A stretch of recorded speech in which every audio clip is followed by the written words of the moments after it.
Hey folks, now that I've spent a bunch of videos explaining the best starting point for assessing any claim or topic, the scientific consensus, and have discussed the ways in which ideology and common cognitive biases cause us to deny science, it's time to delve into understanding the system under which science operates.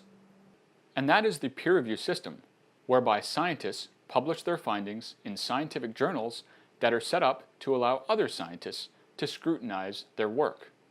Peer review is employed through all of modern science so as to maintain a high, consistent quality of work that is published for other scientists to attempt to replicate or refute.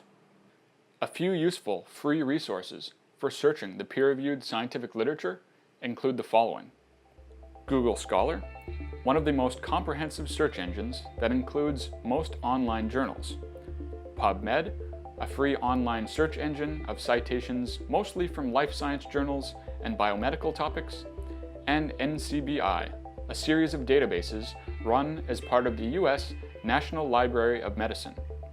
There are many more search engines that specialize in searching specific fields of science.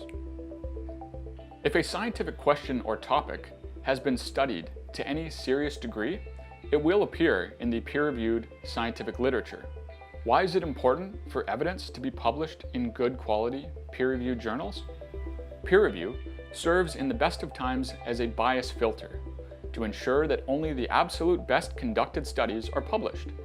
Without rigorous studies that are designed to control for sources of bias, we don't have a reliable way of answering questions of what hypotheses are supported and which aren't, of ultimately what works and what doesn't.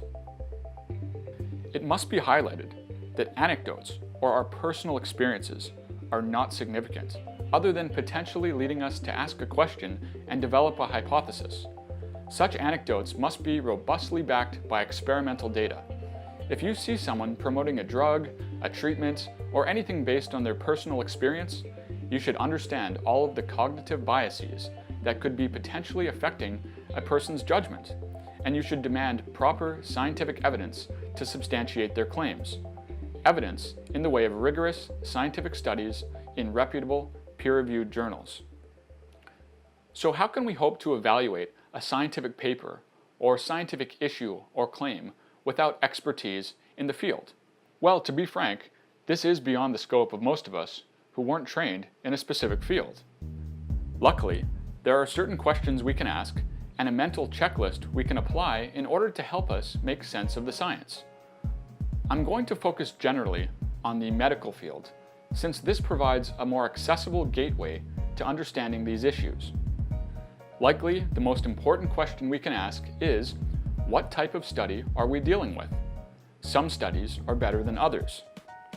In Tricia Greenhalgh's book, How to Read a Paper, The Basics of Evidence-Based Medicine, she discusses a rough hierarchy of the types of studies to look for when reviewing the scientific literature. At the top are meta-analyses, or systematic reviews of a group of studies within a particular field. These are so valuable because, rather than relying on single studies here and there, researchers will group data together in a large meta-analysis, or literature review, to see how patterns and models hold in the larger picture. The Cochrane collaboration is widely regarded as the gold standard for conducting these types of reviews. The British Medical Journal's Clinical Evidence website presents systematic reviews in easy, quick-to-access formats. It should be noted, however, that the meta-analysis, like all science, is not bulletproof or immune to its flaws. For example, a 2010 meta-analysis in the American Journal of Clinical Nutrition concluded that there is no significant evidence for concluding that dietary saturated fat is associated with an increased risk of coronary heart disease or cardiovascular disease, which is in stark contrast to the scientific consensus on the topic. This study was found to have serious problems and was immediately criticized for its many methodological and statistical flaws.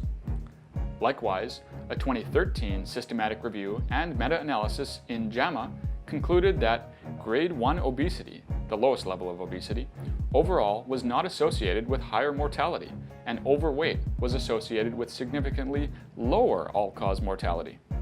Once again, This review suffered from all sorts of methodological problems and has essentially been refuted in post-publication peer review.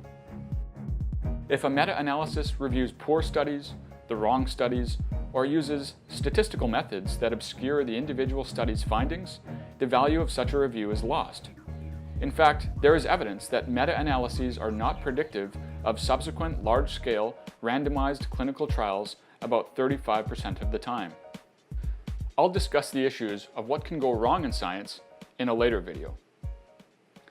It should be noted that meta-analyses and systematic reviews are not novel studies, in that they don't involve the conducting of new experiments to add to the data pool. Instead, they group results together from studies already conducted and present a broad picture as to what all these data mean cumulatively. Beyond meta-analyses and systematic reviews, we have randomized controlled trials, which are essential in medicine or any other field where there is the ability to control certain variables in order to test a hypothesized drug, treatment, or other intervention. In general, the best randomized controlled trial designs will 1. Have a randomized representative sample of subjects that is large enough to detect an effect. 2.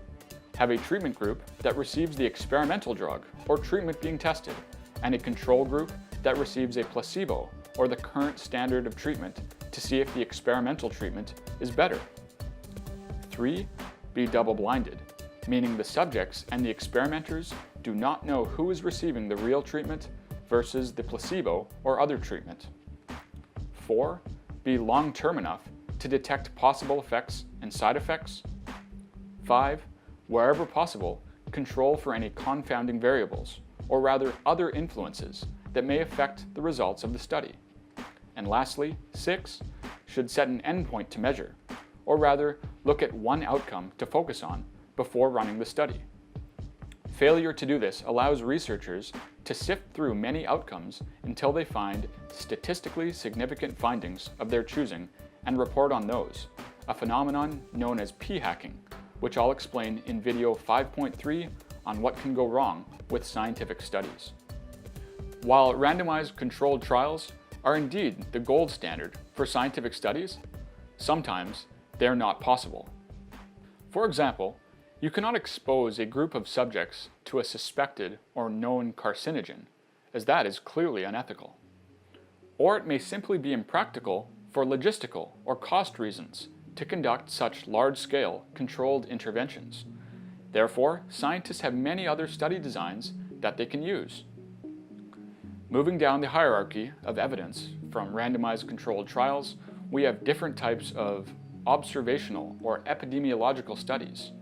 There are cohort studies, which typically follow two groups of people, one which, for example, is exposed to a hypothesized or known risk factor, and one which is not, and followed over time. Prospective cohort studies do this from the present into the future, and retrospective cohort studies look at historical data.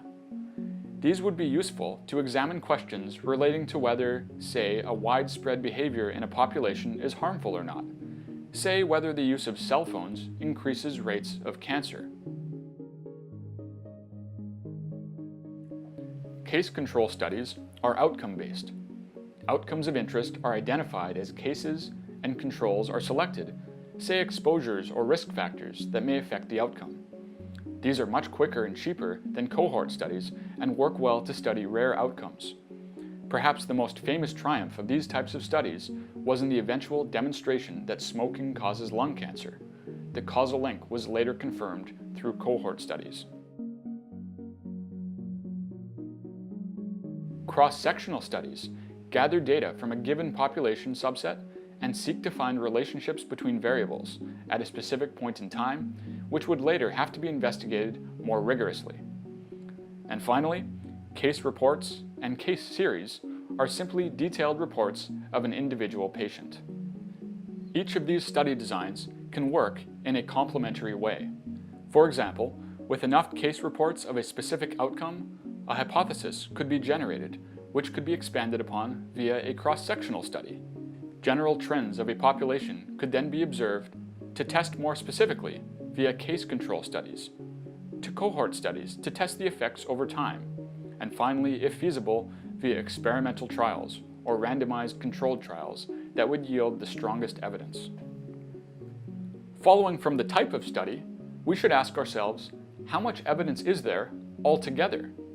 If meta-analyses and literature reviews haven't been done, and there's no clear scientific consensus, we should be particularly concerned with the volume and quality of evidence that exists for any particular topic. Obviously, the more the better. It may surprise you to find out that a lot of what gets published in the peer-reviewed literature are preliminary findings that are not replicated, which means we can't be very confident that these initial findings are reliable.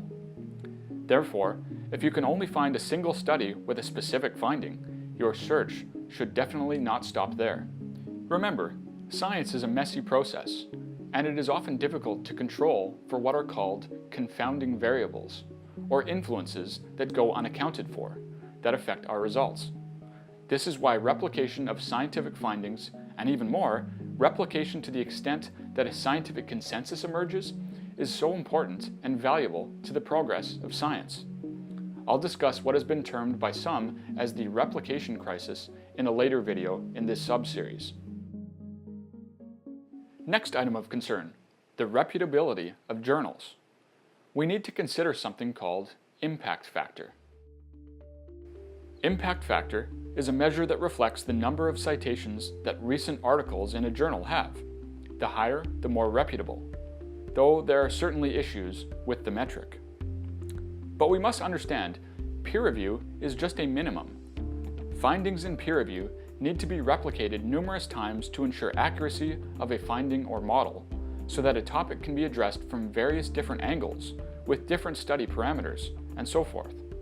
The more evidence that's generated, and the more consistent the findings, the more robust a finding likely is. For example, if we're trying to research the efficacy of a drug, we should consider to discover whether any clinical trials have been completed that demonstrate whether a drug has been more successful in its proposed treatment compared to a placebo or older drug. The more successful ones and the fewer unsuccessful ones, the better. The last major item I'll put on this checklist is, what could have gone wrong with the study? And this is where I'll pause, because this subject really deserves its own video. I'm going to cover this not in the next video, but in the one after that. In the next video, we're going to take a look at some basic concepts in statistics that will help in your navigation of scientific claims. I hope you will join me there. Thanks for watching.